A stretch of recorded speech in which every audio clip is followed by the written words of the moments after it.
₹1,00,000ની વસૂલાત માટે દુકાનદારનું અપહરણ થયું હતું, જે અંગે મકરપુરા પોલીસે 6 અપહરણકર્તાઓની ધરપકડ કરી છે।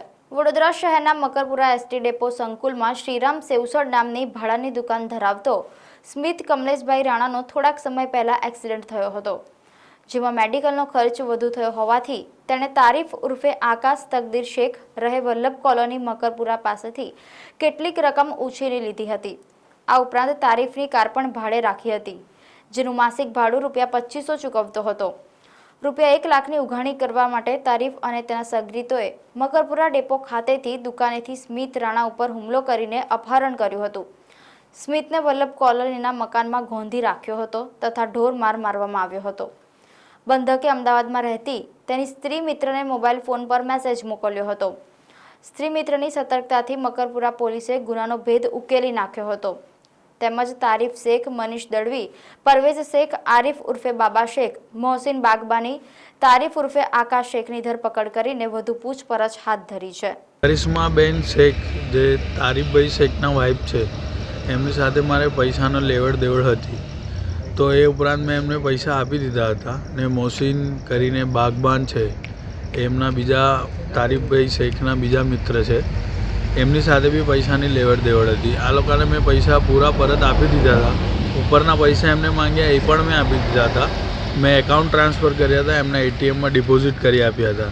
તે ઉપરાંત આ લોકો બીજા પૈસા મારી જોડે માંગતા હતા બળજબરી કરીને, અને 2 મહિના પહેલાં મારી મમ્મીને ઉઠાઈ ગયા હતા, ત્યારે આ લોકોને મેં 75,000 આપ્યા, ત્યારે મારી મમ્મીને છોડ્યા હતા। એ મારી મમ્મીને 3 દિવસ એમના ઘરે રાખી મૂક્યા હતા।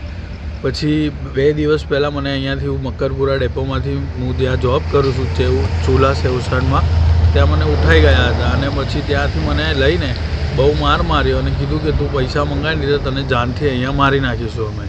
પછી આખી રાત મને ત્યાં રહેવા દીધો ને બધાએ બહુ માર્યો મને, અને મોહસિન બાગબાને એવું કીધું કે તું પૈસા મંગાવી લે, નહીં તો તને આજે છોડવામાં નહીં આવે, તું કંઈ બી કર, ક્યાંયથી બી પૈસા મંગાવી, કોઈ બી જોડેથી મંગાવી લે, આજે મને પૈસા જોઈશે।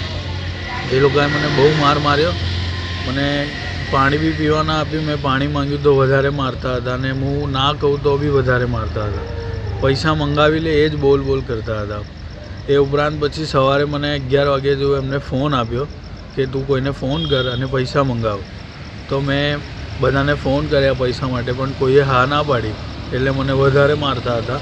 તે ઉપરાંત મેં એ વચ્ચે એ લોકોને ખબર ના પડે તે રીતે મારી મમ્મીને જાણ કરી દીધી હતી મેસેજથી કે મને આવી રીતે ઉઠાઈ લાયા છે, એટલે મારી મમ્મીએ વડોદરા પોલીસ સ્ટેશનમાં જાણ કરી હતી કંટ્રોલ રૂમમાં, ત્યાંથી ફોન કરીને, એટલે એ લોકો તરત ત્યાં આવી ગયા લોકેશન પર અને મને ત્યાંથી છોડાવ્યો હતો। પોલીસવાળાએ ખૂબ સાથ આપ્યો, બહુ ખૂબ સરકાર મને સારી કરી, સારવાર કરાવી અને ન્યાય અપાયો છે, પણ હજી એક ગુનેગાર એમનો ફરાર છે, એ મળી જાય એ હું આશા રાખું છું। આ કેટલા રૂપિયાની વાત છે અને કયા સમયે તમે લીધા હતા, શા કારણે લીધા હતા? મેં લીધા હતા એમને જોડે 35,000 રૂપિયા અને મેં 95,000 રૂપિયા અત્યાર સુધી ચૂકવી દીધા હતા। એ ઉપરાંત એ બીજા 50,000 અને એમનું બાઇક જ્યાં બીજે ગીરવે મૂક્યું છે એ લોકોએ, તો એ મને છોડાવવાની ધમકી અને ધાક ધમકી આપતા હતા, નહીં તો પછી કે અમે તને જાનથી મારી નાખીશું, વડોદરામાં રહેવાનું ભારે કરી દઈશું, એવું કહેતા હતા। તમે શા કારણે રૂપિયા લીધા હતા? મને ખૂબ જ જરૂર હતી એટલે મેં રૂપિયા લીધા હતા। 35,000ના રોજ 500 રૂપિયા વ્યાજ, એક દિવસનો 500 રૂપિયા વ્યાજ, જ્યાં સુધી મૂડી ના આપું ત્યાં સુધી નક્કી કરેલું હતું। તે ઉપરાંત મેં એમને 95,000 ટોટલ આપી દીધા હતા। તમે કઈ રીતે એમને રૂપિયા આપતા હતા? કેશમાં આપતા હતા કે પછી? ના, મેં એમના બેંક એકાઉન્ટ નંબર મારી પાસે હતો, એ બેંક એકાઉન્ટથી હું એટીએમમાં ડિપોઝિટ કરતો હતો। એ 75,000 રૂપિયા મેં ડિપોઝિટ કર્યા હતા ને 30,000 રૂપિયા મારી મમ્મીના એકાઉન્ટથી મેં એમને ગૂગલ પે કર્યા હતા। તો આમાં આ 7 લોકોનો શું રોલ છે? 7 લોકોમાં એવું છે કે મોહસિન બાગમાન કરીને જે છે એ પૈસા ફરાવતો હતો, અને એ ભાઈ પૈસા આ લોકોને આપતા હતા, આ લોકો મને આપતા હતા, એમ કરીને આ બધા મારી જોડેથી પૈસા ભેગા થઈને મારીને નીકાળાવતા હતા। શું નામ તમારું?